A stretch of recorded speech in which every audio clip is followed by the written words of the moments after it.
please. What's all the excitement, Morris? The commissioner's been asking for you for hours. It's the Herncastle Moonstone. Moonstone? Oh, yes, that famous yellow diamond that's been getting so much publicity lately. That's it. You'd better go straight in.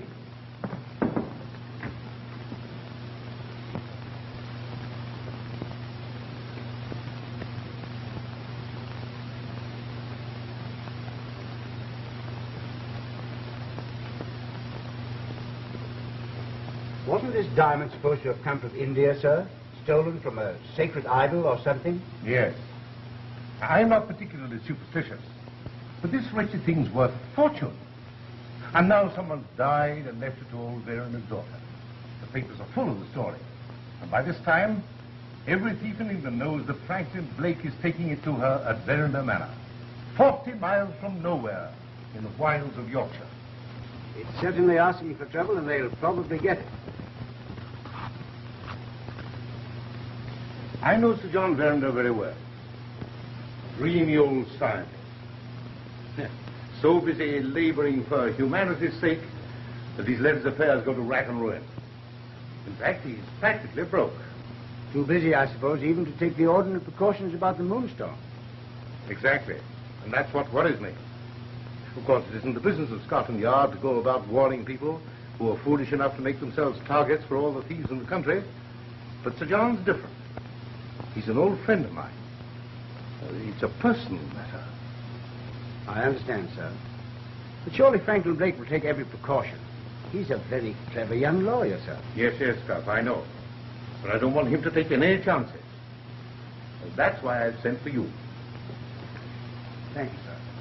Now, you get in your car quietly. Drive up there and have a talk with Blake and Miss Ferringer. Strictly unofficially, of course. I understand. You tell them some of our experiences with these famous jewels that have a way of leaving nothing but disaster in their path. Very good, sir. Is that all, sir? That's all. Good night, Captain. Thank you, sir. Good night, sir.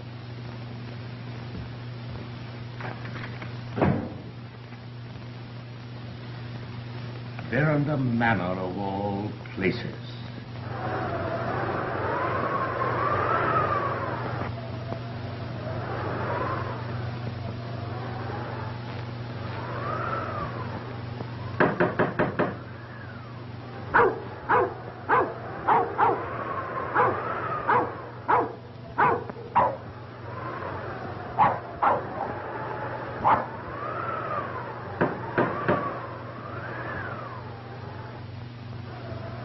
Sir John Verinder, please.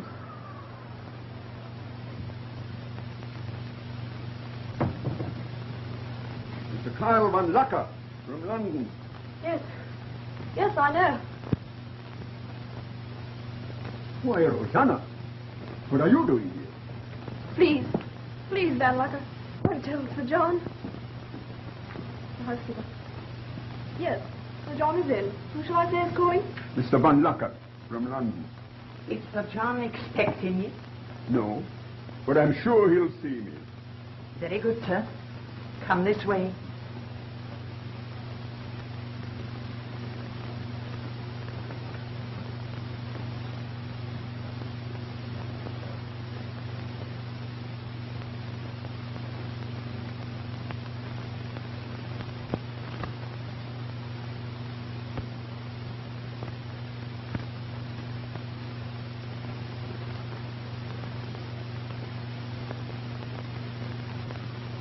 I come here for the money you owe me already, then you ask me for another £1,000?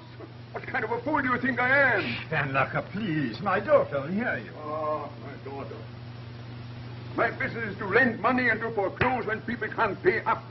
I cannot support your impoverished estate indefinitely. My dear Van Lucker, you can't be serious. Come now, sit down. Let's talk this matter over quietly. Talk this matter over quietly. There's always talk and talk and talk. With me, money talks.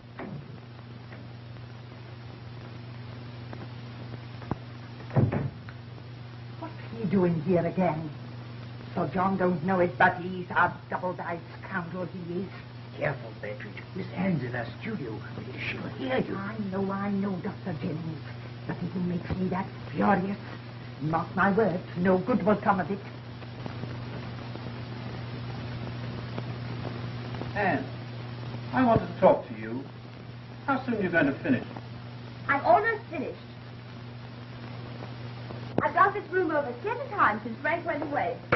Now I'm satisfied. He'll love it. Franklin Blake. You know, you'll never be happy married to him. Oh, don't be silly. Anne, you know I love you. I always will. And Oh, someday... Betteridge, be careful. You smudge my paint barging in like that. Well, I don't think much of it anyhow. Oh, Mr. Godfrey, I never thought as I'd bring up a child with no more sense than to go messing about with paintbrushes and things. You old darling. Betteridge never will grow up to appreciate our modern art. Art, you call it? Ah, it gives me the willies. Be careful now. Heavens, it's getting late. I've got to put these in Frank's room. So, do you mind crawling back into your book, you handsome worm? A worm. Not a very elevating comparison. Don't be an idiot. You're my cousin, aren't you? And a very noble one, too.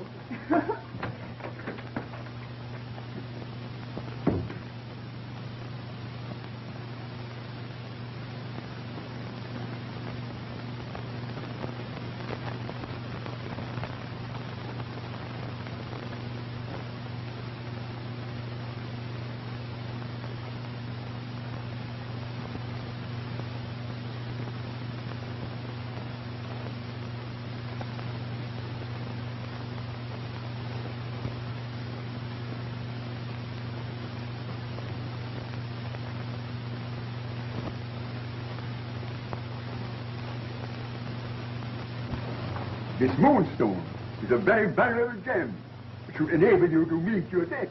But it belongs to my daughter. Very well. I shall be glad to take it off her hands. In payment for the 5,000 you owe me, and let's say for 3,000 more. But do you assume that I would bargain with my daughter's property? Don't be absurd.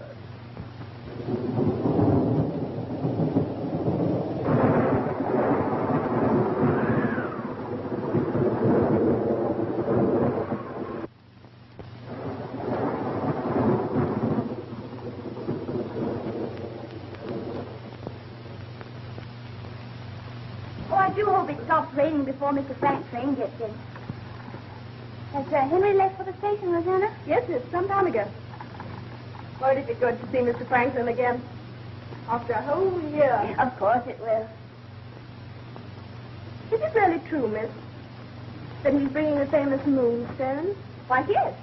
I'll be the envy of every girl in England. It's terribly valuable, isn't it? Mr. Frank writes it's worth at least £30,000. £30,000? Isn't that wonderful? £30,000.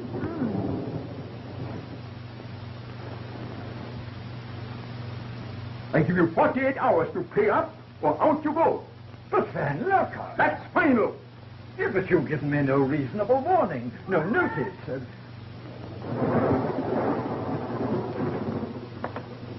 Oh, I'm so sorry. I didn't know you had a visitor. It's all right, my dear. Come in, come in. I want to introduce an old friend of mine, Mr. Van Locker, my daughter, Anne. How do you do? This is a pleasure. Had I known you have such a delightful surprise down here, Sir John, I would have called sooner at my doctor's. There you are, Father. I told you you'd allow me a trip to London at least twice a year, just to show me off. I agree, absolutely. There you go again, bewitching even my patients into flattery when... But according to you, I have the face of a turnip and the temper of a witch. Oh. I know all his answers, Mr. Van Locker. That's his sense. There now, run along, my dear, and tell Betteridge that Mr. Van Locker will be with us for dinner. Oh, what's up? Oh, we'll be delighted. Oh, dear, what a storm. Frank will have a terrible time getting from the station. I'll see you at dinner. I may tell you, Van Locker, that my daughter knows Quiet. nothing... What a night for a man to be on the road with a valuable gem.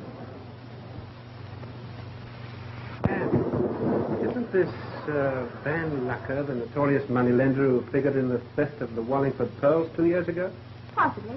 But you know Father. He's a darling. But if there's any trouble around within 1,000 miles, he's sure to make friends with it.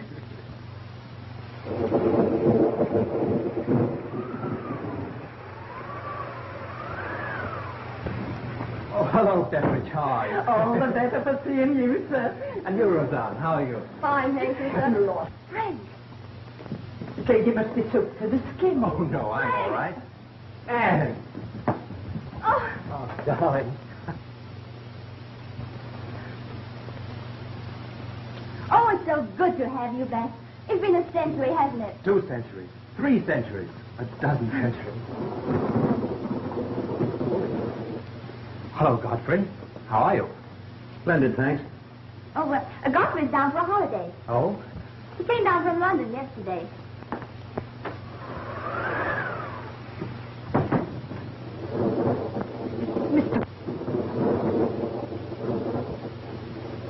Would Mrs. Betteridge be kind enough to direct me to my master's room? Henry, Mr. Franklin will occupy the same room.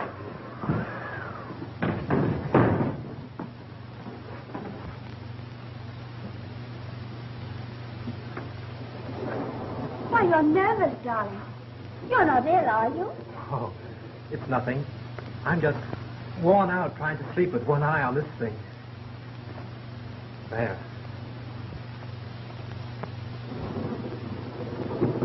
Godfrey. Godfrey, look. I had it mounted for you in Bombay. Oh, it's the most exquisite thing I've ever seen. Good Lord, it's as big as an egg. Look, Godfrey. It changes color with the reflection of the light.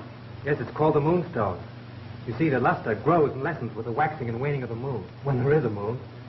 Oh, it's beautiful. I'll never let it out of my sight.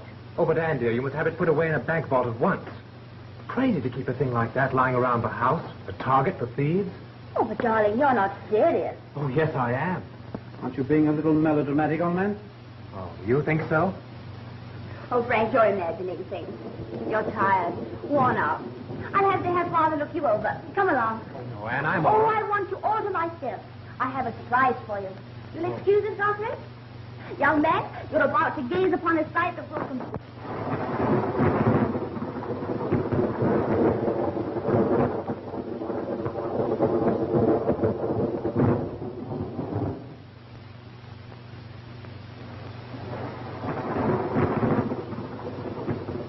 Oh, Godfrey, will you turn on the wireless?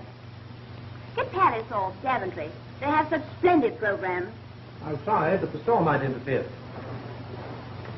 Why, son, the stone is so beautiful. It almost hypnotizes me. It is beautiful, isn't it? May I? Certainly. The coloring is magnificent. I've never seen such perfection in any stone. Frank said it's perfect. There you are, my dear. Thanks, Godfrey. Oh, what a night to go back to London. Oh, but you can't think of leaving in this storm. We'll be only too delighted to put you up. Oh, if it's not too much of an imposition. Oh, nonsense. Rosetta, we'll put Mr. Van Lucker in the room adjoining Mr. Godfrey's. Yes, miss. I tell you, your nerves are out of order. What you want is fun, a good fun. They're at it again. Frank loves to see Father. What you need is sleep, plenty of sound sleep. And in your condition of nervous strain, nothing but medicine will help you to it. I'm sorry, sir. But a glass of ordinary hot milk and a good bed will turn the trick for me. Eh, what? Confound your impudence. You doubt my professional judgment. Oh, stop it, you old fuss budget. Frank's only teasing. Of course I am. Where's your sense of humor, Sir John? Eh, what? I see what it is. It's that cursed Moonstone. First it gets on this young turnip's nerves because he had to get it in his pocket, and now it gets on Oh, Father, that's absurd. You're all worked up over the silly superstition that misfortune dogs the footsteps of anyone possessing the Moonstone. Why, it's ridiculous. Come on, sit down.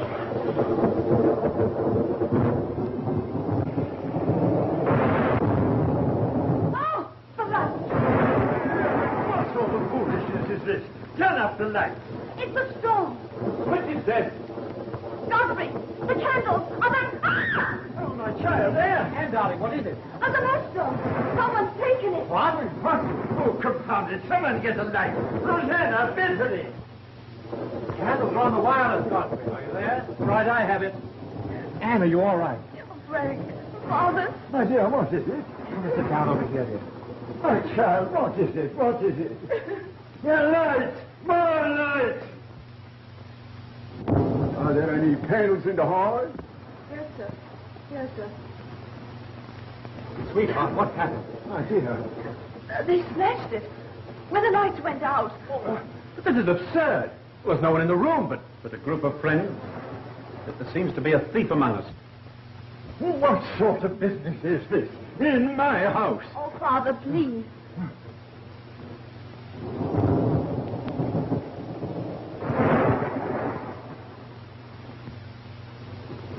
Betteridge!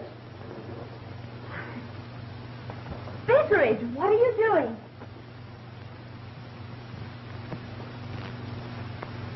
Are you sure there's enough light now, miss, to keep a sharp eye on everyone? What are you talking about?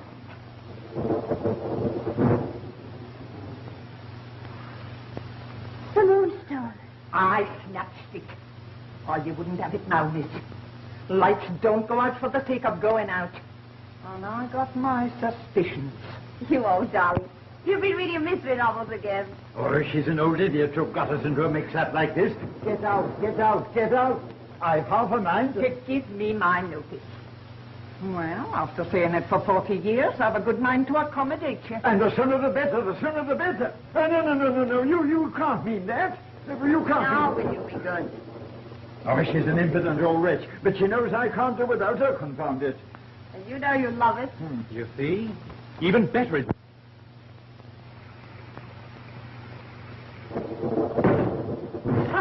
Sir John, ma'am, my wife.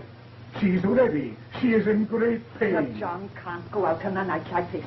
I'll send Dr. Jennings. But Sir John promised my wife. So I did, Sutter, so I did. And not for the world would I let anyone else have the honor of introducing our next blacksmith to Prince. But, Father, you can't go out in this storm. No, what did you come? I come in the baker's cart. That's very good. Wait. It'll be the death of you. I dare say Dr. Jennings knows just as much about helping the stock as you do. Shut up. Ezra. But, Father, you already have a cold. You really have to go, Sir John. Send me Rosanna. Come along. Can't I go, Sir John? No. Get my bag ready. Betteridge. Mark my words, if you go out... Send me Rosanna. Might as well. Lovely.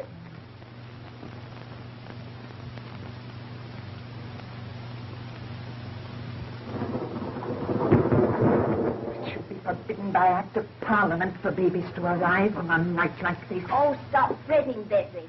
Father promised he wouldn't venture back until the storm cleared. All the same, he'd have a fit if he knew you were sleeping with that thing under your pillow, instead of burying it down in the cellar or something. Oh, don't be silly. You speak as if this were a hotel or a railway station full of thieves. It might well be, for all my suspicions. Be careful of the paint, Betteridge. It's still wet.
And how's my pet this glorious morning? My, it's a treat to see the sunshine. What's the matter, dearie? The Moonstone. It's gone. Yes. It's gone. You mean it's been stolen? Someone took it right from under you? I don't know. Dear, what is it? You look as if you'd seen a ghost. Are you sure it's been stolen? I don't know. Mr. Franklin! Sir John! Mr. Franklin! Mr. Godfrey! Mr. Franklin! What is it? What's happened? Is the house afire? Someone's robbed Miss Anne. They've stolen the Moonstone right from under her head. What? Why, that's impossible. Oh, is it? Sir John!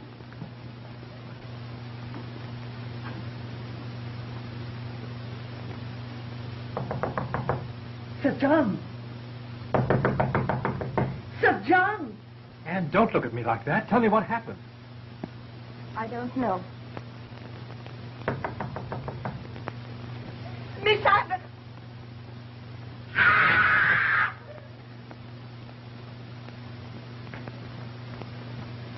Miss Anne! Miss Anne! Dr. Jennings! Lord Beveridge, what is it?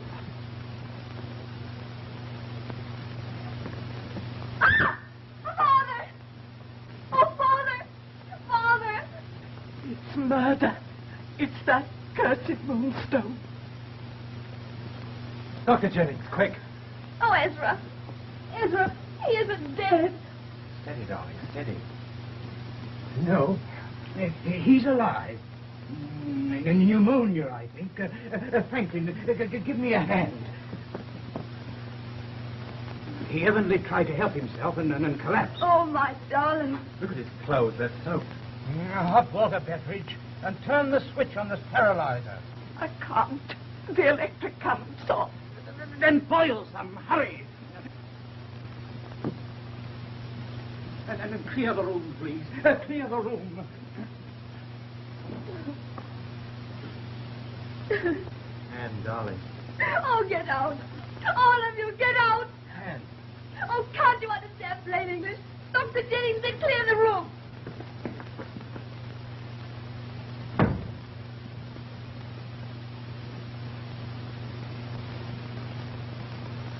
Oh, Ezra, hurry. She's hysterical. Well, don't stand there like a stuffed owl. We've got to do something to recover that confounded Moonstone. Yes, I know.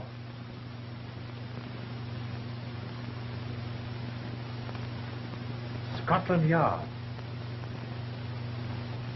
I'll try and get Inspector Cuff. He's a friend of mine.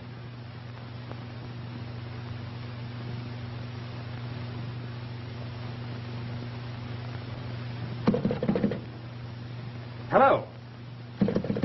Hello. The line's dead. The storm must have blown the wires down. Hello? No use. I wish I could get Cuff. Mr. Franklin? There's a man downstairs from Scotland Yard. He says it's Inspector Cuff. Cuff? Come along, Godfrey. Oh, good gracious me. It's like bringing rabbits out of a hat. There's nothing to do now but wait for the crisis. Oh, I can't leave him. Oh, but you must, my dear. Otherwise, I'll have you on my hands, too. I'll call you the moment there's any change.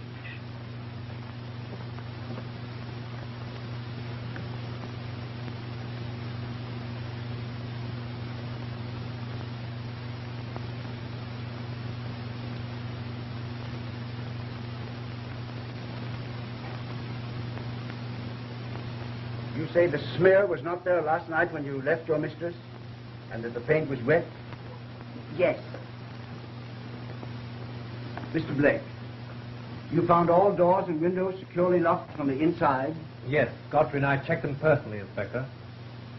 Then I must ask everyone here to submit to an examination of their personal belongings. Would you mean you think you'll find paint on some garment worn by the thief? Precisely. Sir, Do you mean to hint? Oh, we're not hinting anything, Betteridge. We're merely facing facts. The Moonstone's been stolen. We've got to find it. May start with my things, Inspector. Mine too, Inspector. Miss Anne? You are a police officer? Oh, Anne, this is Inspector Cuff from Scotland Yard, Miss Verinder. The inspector's a friend of mine. We appreciate your assistance, Inspector, but I will not permit an inspection of my personal belongings. As you say. Of course, Miss Vernon. But I'd like to ask one question. Do you happen to know anything about this smear of paint on the door? Might you have done it by accident yourself? I know nothing about that. Anne, darling.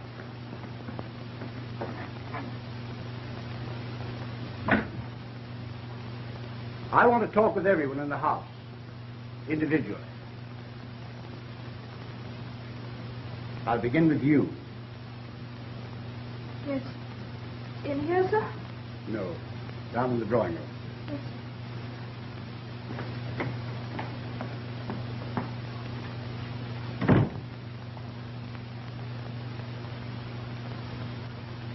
The last time I saw you, Rosanna Spearman, you were in prison for theft. Yes, sir. But that was... And the pearls you stole at that time were found afterwards in the possession of Carl Van Lucker, a moneylender, were they not? Yes. But... You're very grateful to your benefactress, Miss Verinder, aren't you? Yes, of course. Even to assisting her in anything she might ask? Yes. Well, that would depend. Has Van Lucker, since coming here, acknowledged that he knows you? No. No, sir. You know what it means to be an accessory to crime? Even though it were proved you were actuated by gratitude. Yes. Oh, yes. It isn't very pleasant in prison, is it? No. No. You know that the yellow diamond, called the Moonstone, was originally stolen from a sacred idol in an Indian temple. I've heard that many times. Isn't it a fact, Yandu, that every native of the faith has dedicated himself to restoring the sacred gem to the temple? That has been the tradition for many generations. But it doesn't touch me, sir. Why not? Because I have adopted the Christian faith. But when you entered Mr. Blake's service, you knew he was taking the Moonstone from India, didn't you? Yes, I did. That'll be all. Thank you, sir.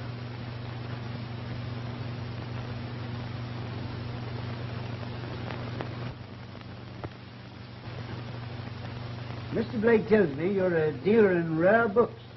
That is correct. Rather a losing business these days, isn't it? Yes, when one refers to it as a business. Fortunately, my private income is sufficient to dub it a hobby. During depression. Oh, you have a private income. But surely it must have diminished considerably with those terrific losses you've been suffering lately by gambling. What? Yes.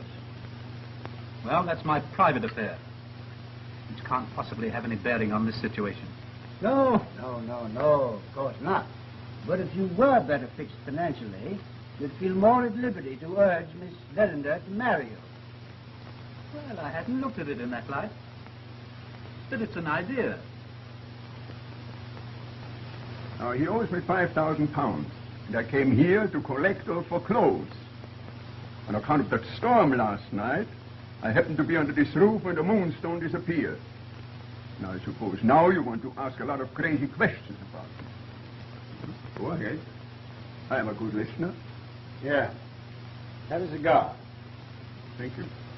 Just 2 questions, Lucker. Only 2? Well, let me off easy, huh? Do you happen to know if Miss Verinder is aware of her father's business with you? No. I don't think so. The old fool said she isn't. Why didn't you acknowledge that you knew Rosanna Spearman, the housemaid, when you entered this house? Why should I do anything to make it hard for that poor little kid who wants to go straight? I never knew you to be brimming over with the milk of human kindness, Van Lucker.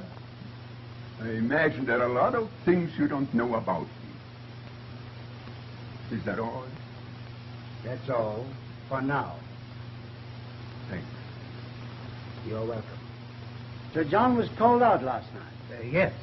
What time do you think he'll return? Oh, I should say between midnight and 2 o'clock. Your real name isn't Jennings. It's Crofton, isn't it? How did you discover that? Yeah, it's my business to remember faces. And you were a pretty big man in your profession 20 years ago. Yes, as you probably know, there was a great tragedy in my life. It was only with Sir John's help that I was able to overcome it. You're assisting him with your knowledge of drugs and the compounding of his new anesthetic, aren't you? Yes.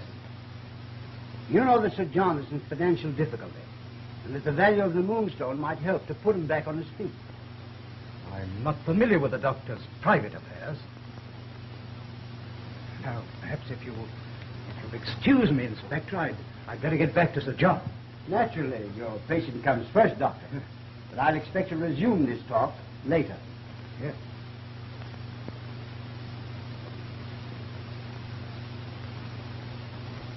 Now, Mrs. Bettridge, are you sure you had no occasion to enter Miss Bellender's studio this morning before you discovered her there, beside the bed? No. You didn't go in there, say, to dust or wipe things off? No. Well, do you know anything about Sir John's financial affairs? No. You can't make me answer any more questions, you nosy old owl. Now, for a pretty woman, Mrs. Oh, Bettridge, you can't get round me with your soft soap. I'll have you know I've been in service in this house for 40 years. I know my young mistress. And if 100 Moonstones was lost, stolen or strayed, I know how and when to keep my mouth shut. Same as she.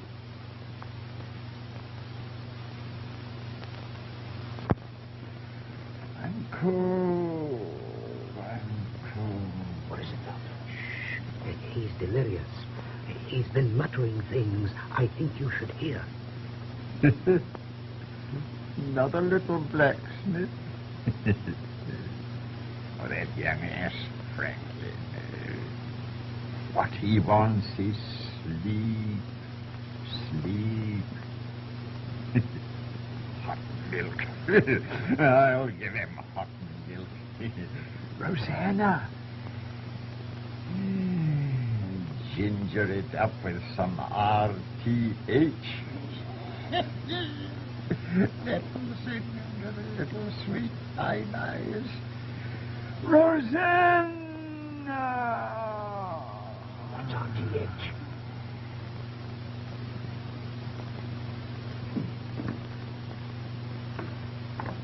What is this RTH? It's a powerful drug to induce sleep and calm the nerves, yes? On the other hand, a slight overdose might produce a strange stimulating reaction. Now, last night, I saw Rosanna take Franklin a glass of hot milk. Now, it's quite possible that such a... Dad, I see what you mean. Get Mr. Blake and Miss Bellender. Hurry. Wait, Betteridge, wait, Betty. I have a plan, but it involves a scientific problem, which I will explain to you later. Tell Miss Anne to come here as soon as she can, without letting Mr. Franklin be aware of it. Miss Bellender can be of great use to us, as I will explain to you later, if you agree with my idea.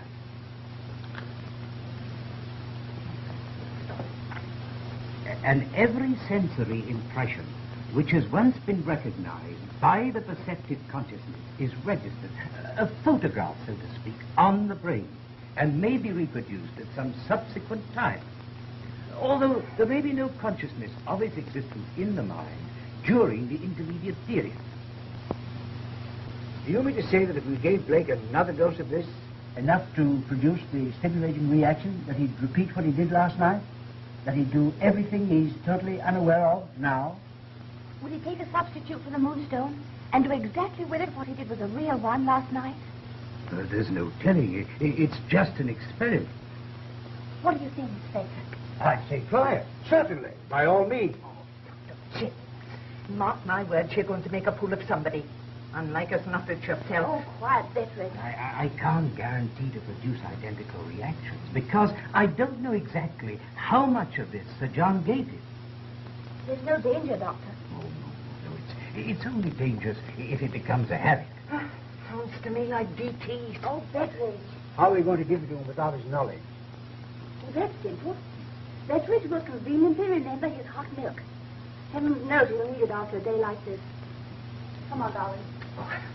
Oh, it's just ridiculous. I never heard of such a thing in all my life. And while you're about it, Doctor, could you give a good stiff sleeping potion to Mrs. Betteridge?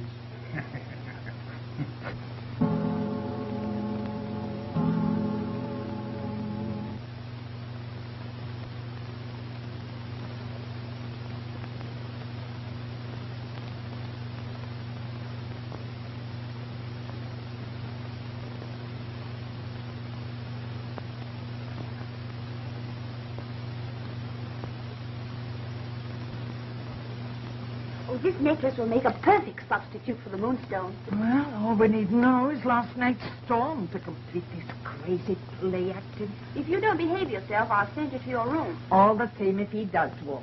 I bet my Sunday bonnet he goes straight to... Where? Well, where would a man be going in the middle of the night? Mrs. Betteridge. You ought to be ashamed of yourself. We're trying to find the Moonstone and help Frank out of his dilemma. Well, nobody ever found anything in their sleep. Except a nightmare. Bad business. Bad business.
To do, sitting here all night.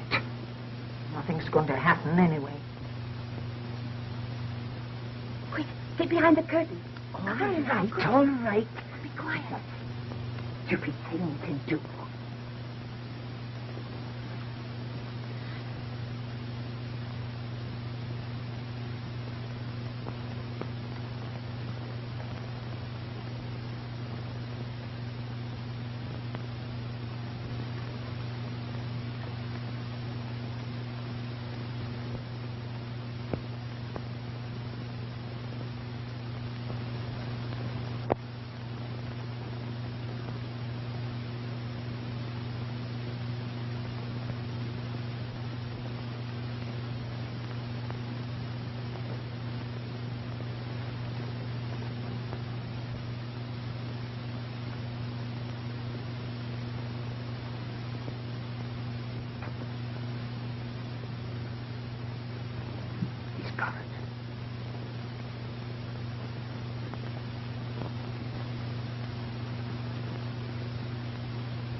Betteridge, my robe.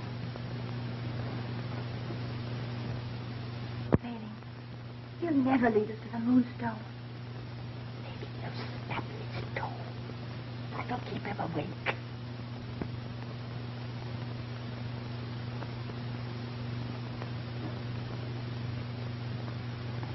Ezra,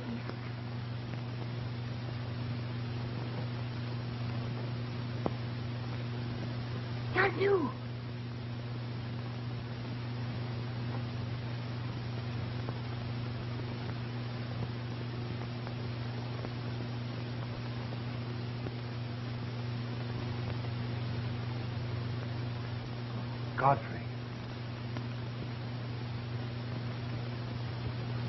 Godfrey, take this wretched thing.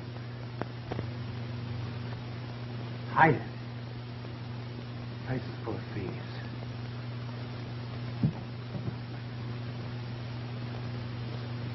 He's gone to sleep. Godfrey.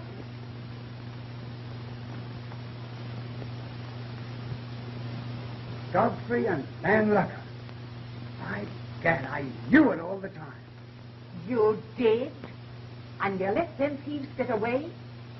My. Aren't you the little Sherlock? Mrs. Betteridge, go down to the river and pull the water over your head. Being a perfect lady, I'll give you the last word.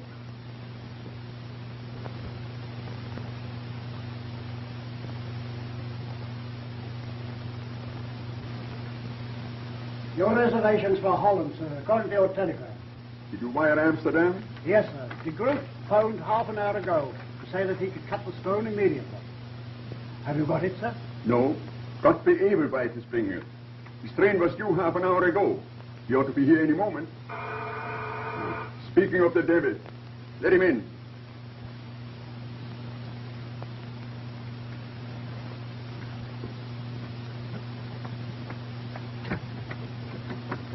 Here, hold your horses.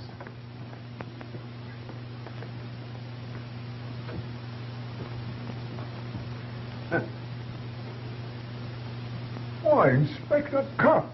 You made good time from Yorkshire, didn't you, Van Lucker? Holland, eh? Here, wait a minute. Robin, let Mr. Godfrey Ablewhite in.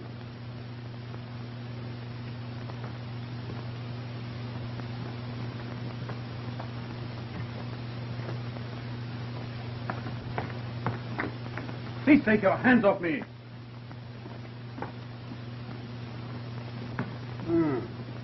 15,000 pounds. Well, that's about enough to put you securely on your feet again, Mr. Ablewhite. It would have been.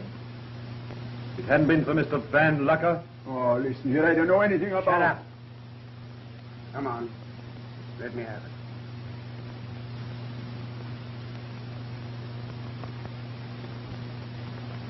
Well, there go my matrimonial prospects. Priceless. Magnificent. You gentlemen are not trying to sell this to me by any chance, are you? All right, Robbins. Take him away.